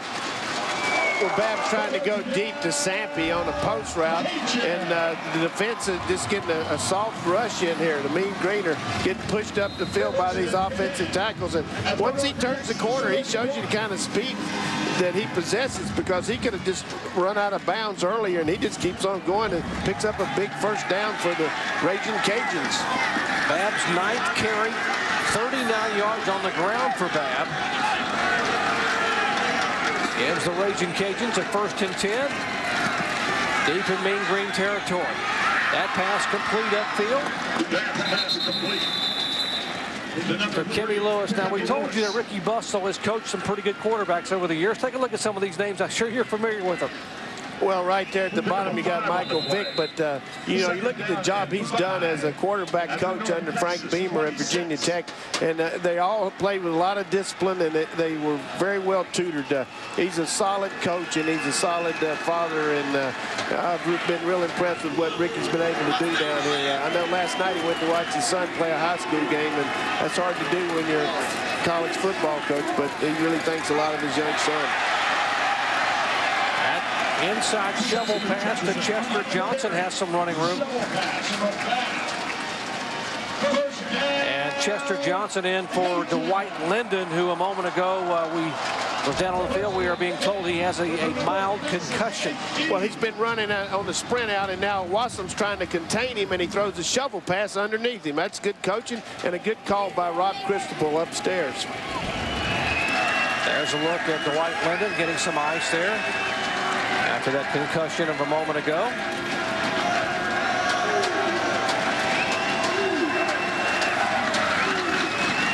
Final 30 seconds in the 3rd quarter, trying to get some points on the board. Did not get out of bounds. Gain of 4 inside the 15-yard line. They just joined our coverage. The Mean Greens scored 14 quick points early on 2 consecutive fumbles. A fumbled punt and a fumbled pass reception. Well, this is what Ricky Bustle wanted to do with this game. He said, let's get it to the 4th quarter, let the crowd take over, and that's what they got. We got an outstanding football game between 2 really good teams. 2nd quarter belonged to the Ragin Cajuns. And now 15 minutes of football remaining here at Lafayette, Louisiana. A Sun Belt Conference showdown. 10-point margin. Back with the 4th quarter in just a moment.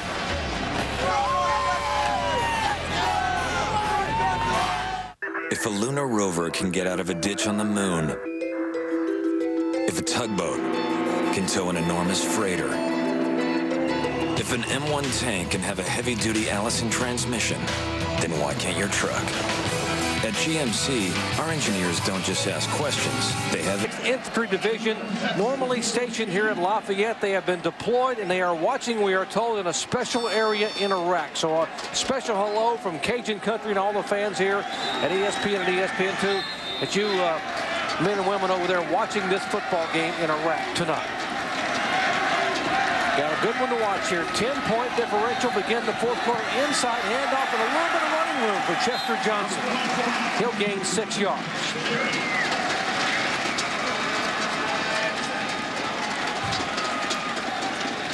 You know, Ricky Bustle, as an ex-quarterback and ex-guy that used to coach quarterbacks, he's trying to bite the bullet here, not try to help Rob Cristobal too much. He's letting him call the game, and I like that. Bustle told us yesterday we got to get this game in the 4th quarter. We got to make them play 60 minutes of football. We got to hang with that high-powered running attack, and that's what they've done. They're down by 10, but they're threatening here in the opening minutes of the 4th quarter. Nice dive across inside the 5-yard line, and Jerry Babb gets them all fired up. It'll be 1st and goal for the Ragin Cajuns. You know, we talk about the comparison to Alex Smith for Utah. The same kind of offense from the standpoint of run the shovel pass, run the option. You don't know whether to really fly out and take run support. And he knows when to duck it up, and that's a critical pickup on 3rd and 4. Well, he told you he had some bruised ribs and has been nursing those. Missed a week of practices wearing a flak jacket, so a dangerous hit to the rib cage there when he was diving across that pile.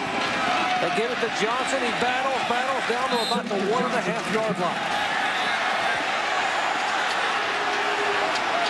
This is where Ricky Bustle's team struggles a little bit. They're a wide open team. They run spread formations. Now they're in a power eye. They're not used to knocking people off the line, and you know, that's why they go to the option and maybe little sweeps down here. Their red zone offense this year, 27 of 36 times they have been in the red zone. They have scored, and 20 of those were touchdowns.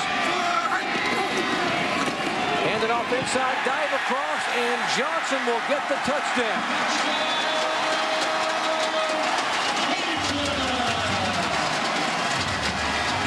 Well, Jerry, that's a great example of field position football. They kicked the ball inside the 10. They downed it. They forced a punt.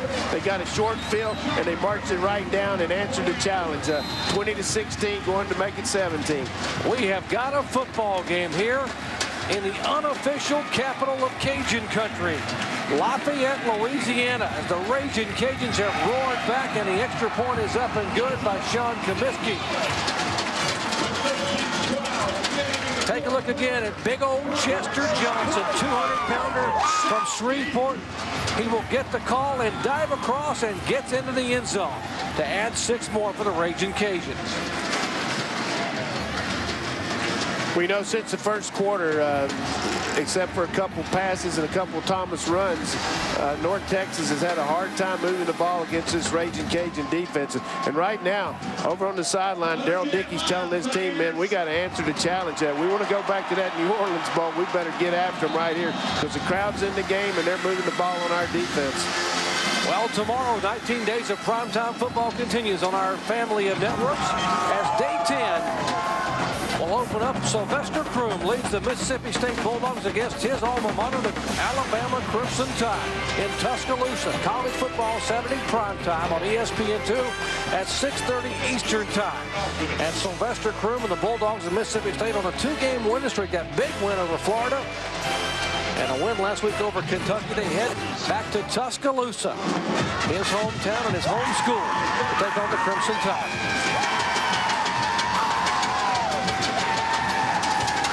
Muzzy and Moore, the 2 deep to receive for the Mean Green. And it's taken by one of the upbacks. He takes a knee at about the 17-yard line. Oh, that's a poor decision there. That's why you have 2 guys back in the back to call him off. You never back up to catch a kick. The guy's coming forward, you know, just like the center fielder waves off the shortstop. That's what needs to happen there, and that's a poor decision, and it really ends up in another situation where the Mean Green got to take it off their own end of the field and maybe make something happen here. That was Jonas Buckles, their number 1, who's one of the defensive captains. He's a safety back there to block, not necessarily to return the football. First possession for North Texas here in the 4th quarter to give it to Thomas. He cuts the corner, cuts it back, and will be up near the first down sticks. Gain of about 9.5 yards for the nation's leading rusher.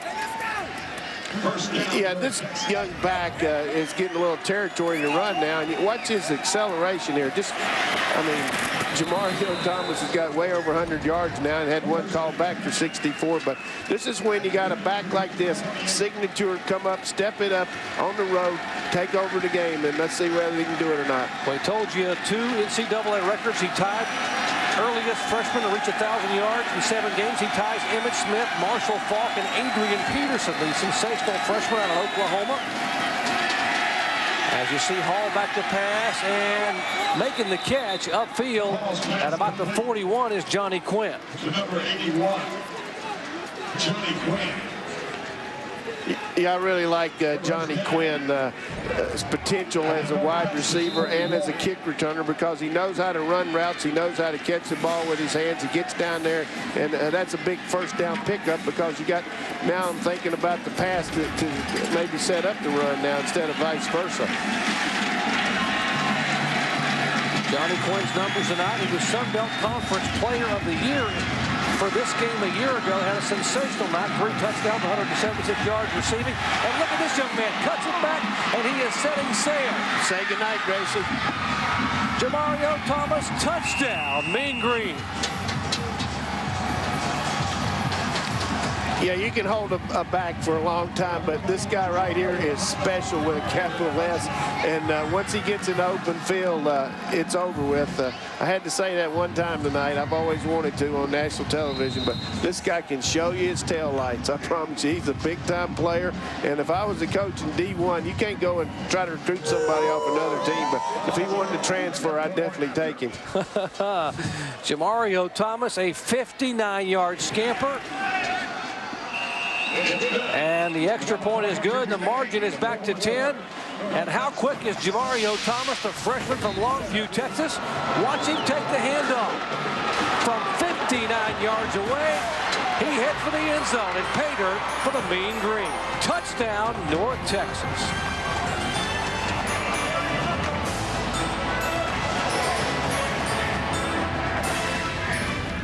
ESPN2's College Football Primetime.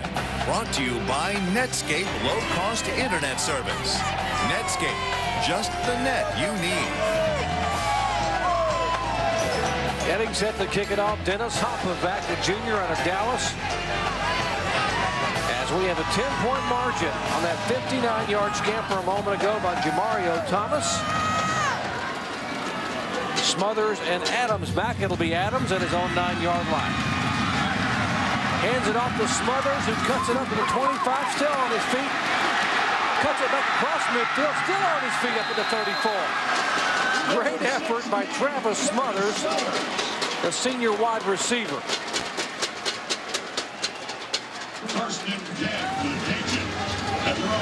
Yeah.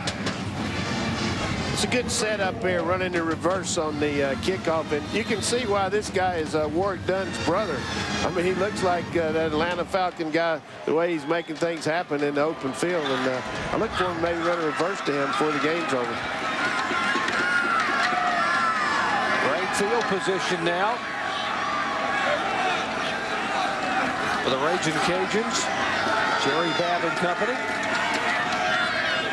The short out pattern outside, and a great open field tackle by Walter Priestley, the left cornerback. There's Jamario Thomas, and take a look at that run once again, that touchdown run a moment ago. Jamario Thomas is one of the premier backs in the country. I don't care if he's a freshman or what he is, but they get caught inside with C.C. Brown, the strong safety, and look at him motor here, and he just takes it to the house. Really turned this game around because a lot of momentum was on the favor of the Ragin Cajuns. 58-yard touchdown, one of the longest of his career. Remember, he's a true freshman. And, oh, nice pass over the middle there. B.J. Crest, and some traffic, holds on.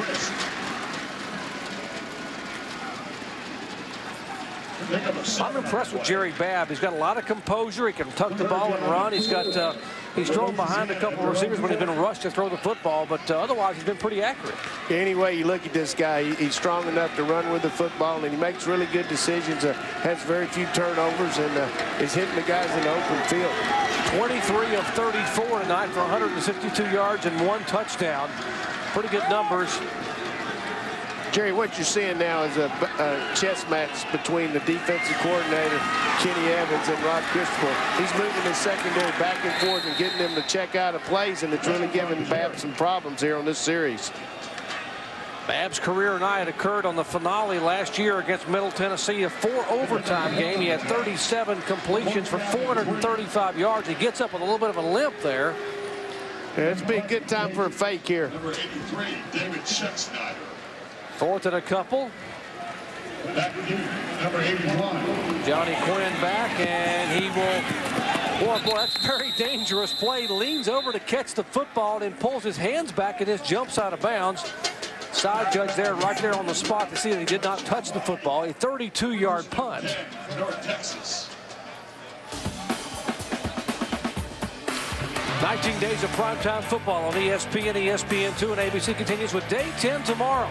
First at 7:45 Eastern, Devin Hester and the Miami Hurricanes try to remain in the BCS championship hunt as they host the Clemson Tigers on ESPN. Then at 9:45 Eastern, Alex Smith and Urban Meyer's Utah Utes put their undefeated record on the line against Sonny Lubbock's Colorado State Rams. A couple of good ones coming your way tomorrow here on ESPN and ESPN2.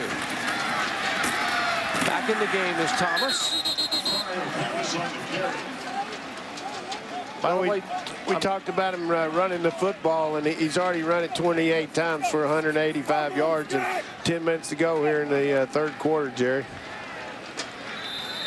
There's a look at the half. 90 yards and a touchdown in the first half, 93 and a touchdown in the second half. But he's a true freshman, folks, making only his 7th career start in collegiate football.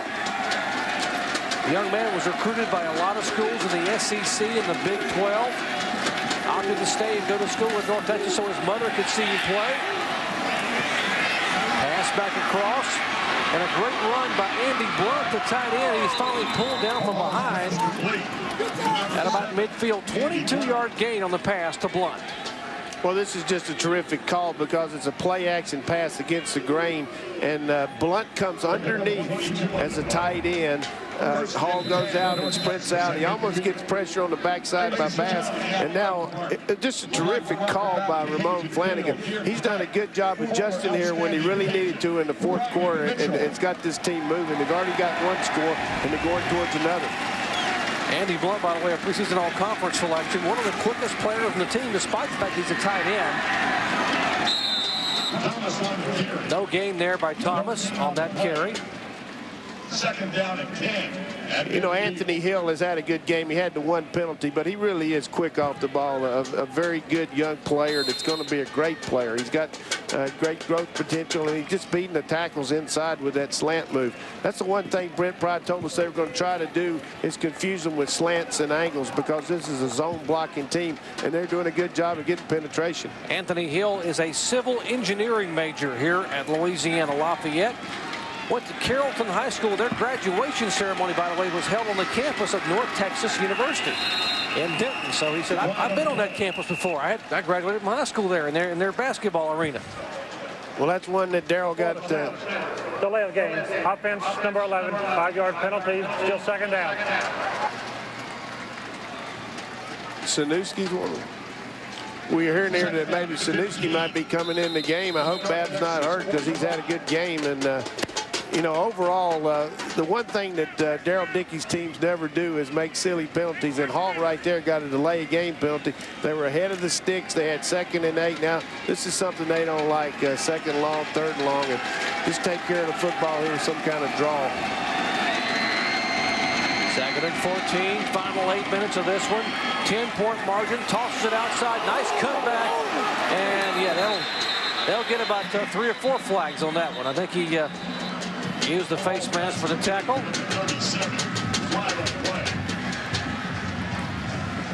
Well, they run the naked bootleg here out to James Mitchell, and C.C. Brown gets a little bit too much of that face mask, and critical penalty there because he had him 3rd and long. There's no foul for illegal formation. Personal foul. Face mask. Number 37 on the defense. 15-yard penalty from the end of the run. First down. I think he means 17. C.C. Brown. 37 actually was the ball carrier. James Mitchell, the fullback. But either way, the yardage will be stepped off. It'll be a first down. And you said, Coach, a critical penalty. They had them 3rd and long, and now they get them 1st and 10 inside their own 40-yard line. Just like you talk about your 2-minute offense, you got your 5-minute offense here. You want to take your time in the huddle, use the 25-second clock, take care of the ball, unpile slowly, and milk that clock. Tick, tick, tick. That's your favorite sound right now.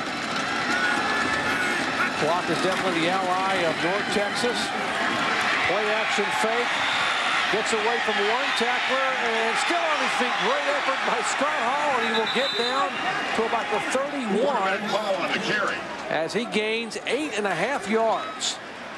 Well, what an effort by a very athletic senior quarterback. Well, Scott Hall has directed this team to 22 straight Sun Belt conference wins, and his poise and his ability to make good decisions right here. He's trying to be a traffic cop back there and tell his receivers to work with him, but he only had a 1 receiver route. But that's a big pickup for that football team right there because now they got 2nd and 2. Scott Hall from Church, Texas. Preseason all-conference. Last year against Louisiana-Lafayette, threw for 222 yards, the 4-year starter. We mentioned the tragic loss that this team had in the preseason to one of his colleagues and best friends in that motor vehicle accident. As you look at Darrell Dickey, Scott Hall, apparently some debris came out of the stands. So the officials are going to check on that and try to get that off the field. And there's a look at Scott Hall and the numbers tonight. Well, you know what happens, Doc, you kind of build your team in your own mold, and Daryl Dickey was a smart quarterback that made good decisions and got the ball down the field. He wasn't quite as much a runner as Hall is, but obviously he certainly trained this guy to be an excellent quarterback. And we told you that this team had suffered some significant tragedy at the beginning of the year. Well, Scott Hall as well has had his personal losses during his career as a player in North Texas. For more on that, here's Stacy. Yeah, Doc, he's seen a lot of turmoil through his career. Of course, the earlier injuries, but just a couple of years ago, his brother Aaron, who was only 19, was in a tragic snowboarding accident in Colorado. He was in a coma. He could not sustain life in the coma, and he passed away. Scott Hall was devastated, but he plays in memory of his brother now. They were great friends. They were very close, and his brother was his biggest supporter. He certainly built a lot of character in Scott Hall. Thank you, Stacy. Very nice story about a brother dedicating his play and his life to his lost brother. And what a night he has had, that young man, the senior from Schertz, Texas, trying to keep that winning streak alive. 22 in a row that Daryl Dickey has won there. They lost their opening game in Sun Belt Conference play and have not been beaten since then. Well, you look at his overall record, and it's not that impressive unless you know who he's been playing. He's been playing Texas and Colorado and all these people to make money for the program. But you look at what they've done in the Sun Belt Conference, and they've dominated. And he's definitely done a terrific job with this program. Ball slips out of the hand. That's Kevin Moore. He falls back on it. Yeah, and you keep talking about the non-conference schedule that Daryl Dickey has played. Listen to some of these schools. They played Texas Tech 4 times, Oklahoma 3 times, A&M twice, Alabama, LSU, Texas this year, Colorado this year. Look at their schedule this year. I mean, these are schools that they've played the last couple of years. I mean, when you add the Oklahomas, the Texases, and those kind of teams on there, I mean, you have played some talent in Division I football.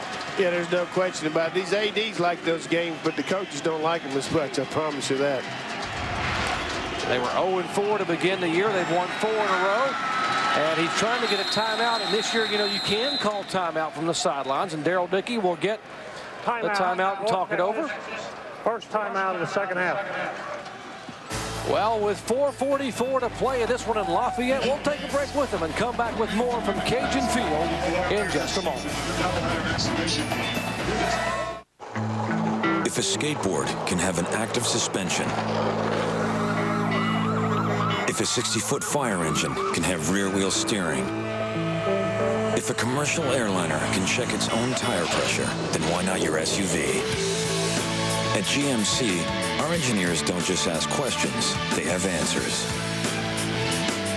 The GMC Yukon line of SUVs. Professional-grade engineering. It's not more than you need, just more than you're used to. Wallace is going to push it himself. Drives the lane, takes it strong to the hole. This is shaping up to be a blowout.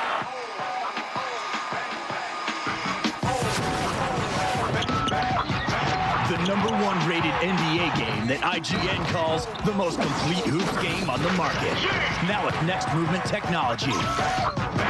ESPN NBA 2K5 from ESPN Video Games. It's going to be huge. Rated E for everyone. Arm strength, quickness, agility, and body control. The essential elements of the winning defensive baseball player. And with Coach Emanski's Defensive Drills video, you'll learn the amazing training secrets of America's finest baseball school. The Defensive Drills video features revolutionary training techniques developed by professional scout and instructor Tom Emanski.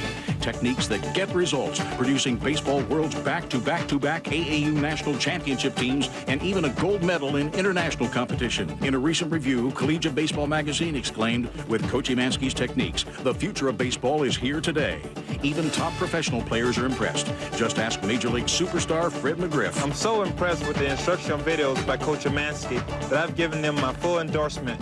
When you watch them, you'll know why. The Defensive Drills video is available now for immediate shipping. It makes a great gift and benefits players of all ages and ability levels. Get your copy of the Defensive Drills video for just $29.95 by calling toll-free 1-800-233-0500.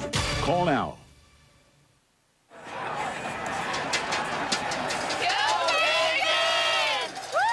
little flavor here of the Ragin Cajun country. We have enjoyed the hospitality. We had a little alligator of the night here, Coach. Yeah, that was pretty good. Tastes like chicken. Hey, I'd never have anything to do with the gator. Spoken like a true former Georgia coach. All right, 3rd and 15, and the Mean Green chewing up some clock on this drive. 9th play of the drive, gets it picked off at the 19-yard line. Second interception of the year for Antoine Spann, and he is brought down at the 42 in a momentum shift now. As Ricky Bussell applauds the effort of his senior free safety from Oceanside, California. Well, Scott Hall just didn't get enough elevation on this pass. He had his receiver Muzzy deep over the middle, and he just didn't put enough air on. Good job of breaking on the ball, and Spann has been all over the field tonight, and he and Brown at safety have been the difference for their defense. But I go back to that second down play when Moore comes in the game for Thomas and fumbles the pitch off. If he handles it at all, they got a chance for 3rd and 6. By the way, that's a 4th interception for Spann. On pressure, and never saw it coming. Markeith Knowlton, the strong safety, comes barreling in from the outside and lays a serious hit on Jerry Babb.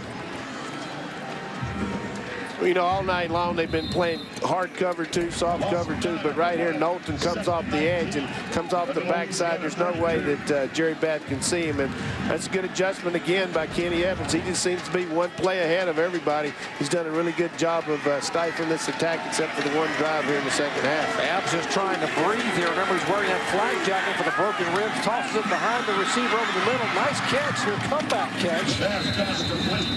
Number 16.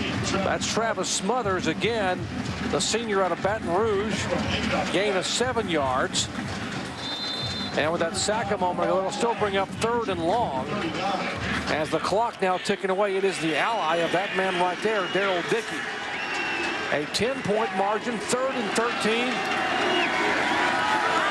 And going over the middle, and he gets it picked off.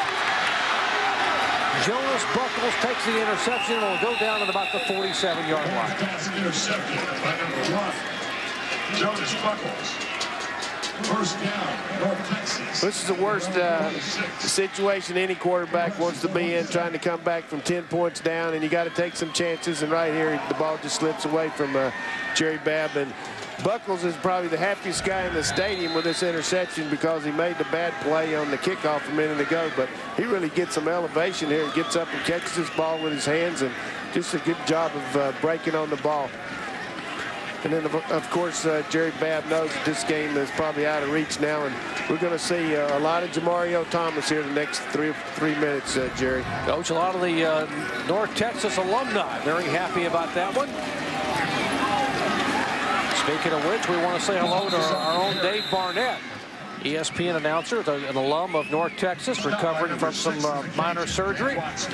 Wishing them a speedy recovery. Some other pretty significant alumni that played football over the years at North Texas. How about Mean Joe Green? Hey, he was a great one for the Steelers. Ray Renfro, Beasley Reese, the former Giant and Tampa Bay player, Carl Lockhart. Spider Lockhart. Hey, tell them about the other guys. I want to hear about those other people you were telling me about. Well, they got some musicians that went to North Texas like Pat Boone, Nora Jones, singer-songwriter. How about Don Henley from the Eagles? He's a Mean Green grad. How about Roy Orbison? I've been waiting all night for you to tell me about Roy. I want to sing Only the Lonely. You have been singing Only the Lonely for 2 days. Not on TV, I won't, but I tell you, Roy Orbison, I always liked him, but to know that he graduated from college means a lot to me now. So a lot of very influential alums there who waved that green and white flag of the Mean Green of North Texas in Denton, Texas.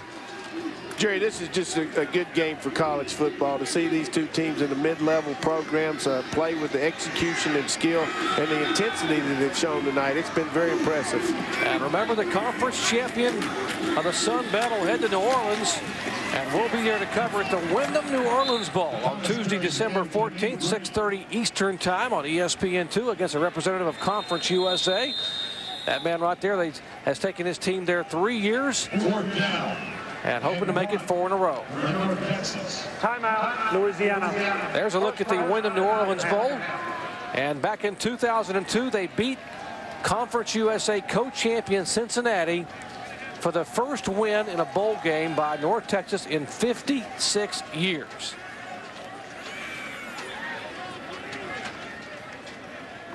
And that, of course, on ESPN2. And how about the winning game we talked about? December 17, 2002, in New Orleans in the Superdome. Kevin Galbraith rushed for 130 yards. And the Mean Green were led by the late quarterback Andrew Smith. The final score, the first win in a bowl game in 56 years, and Terrell Dickey gets the Gatorade shower, 24-19. Well, that young man right there, Patrick Cobbs, had a lot to do with the success that this team has had in the Sun Belt Conference. And another thing I want to mention, Jerry, is the leadership that Wright Waters has brought to this conference as a commissioner. He's been very forthright in what he's been able to do in expansion in the league. He's got a good staff.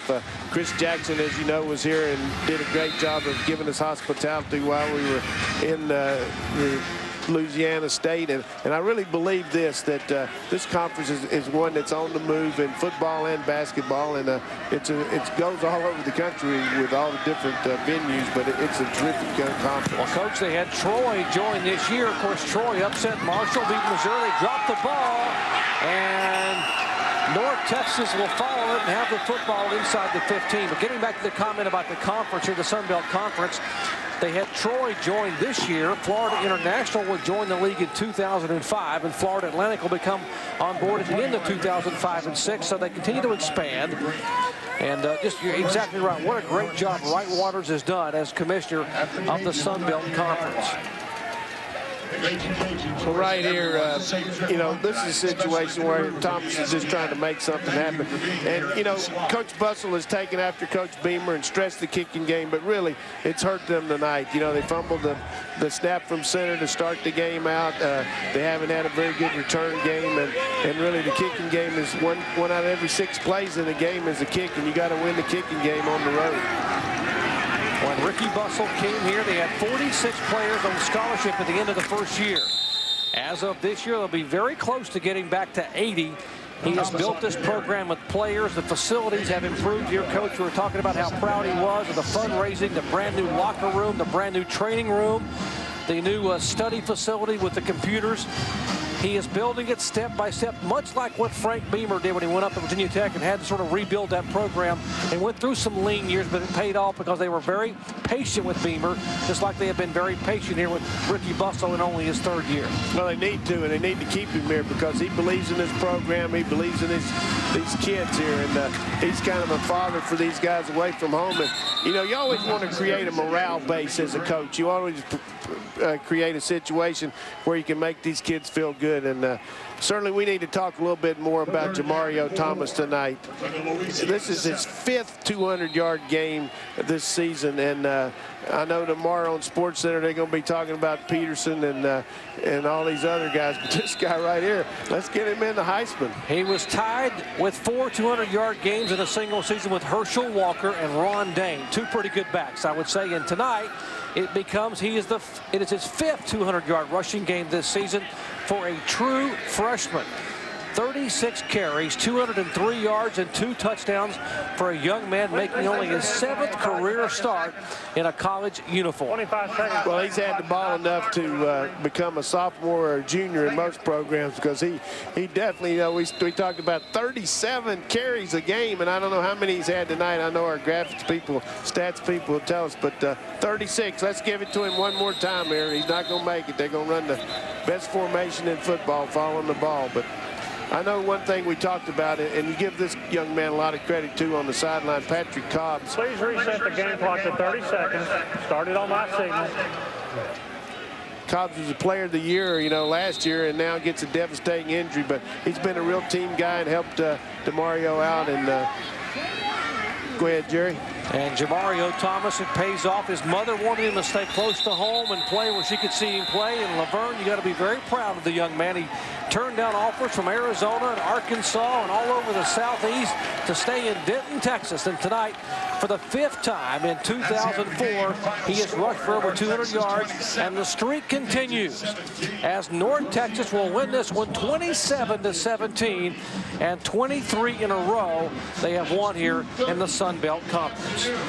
As we take on Troy State University. You know, this is a well-played football game. Too much Jamario Thomas and too much Scott Hall. But give Ricky Bustle and his staff a lot of credit. They came to play tonight. They just didn't have enough to defeat the Mean Green. Once again, our final score, North Texas 27, Louisiana-Lafayette 17. For summaries and stats of this game, log on to ESPN.com, your home for college football on the internet. This has been a presentation of ESPN, the worldwide leader in sports. For Jim Donnan, Stacey Dale Schumann, and our entire ESPN crew, I'm Jerry Punch, once again congratulating North Texas and that man right there. What a night for Jamario Thomas, the 5th time over 200 yards here in 2004. So long, everyone, from Lafayette, Louisiana. They're lining up to see the Zips. Late arriving, but arriving nonetheless, as first place in the Eastern Division of the Mid-American Conference is on the line tonight at the Rubber Bowl. Akron hosting Marshall in the first nationally televised home game since 1986. And for a big game like this, you need a big name to deliver a pregame speech. The one message I have is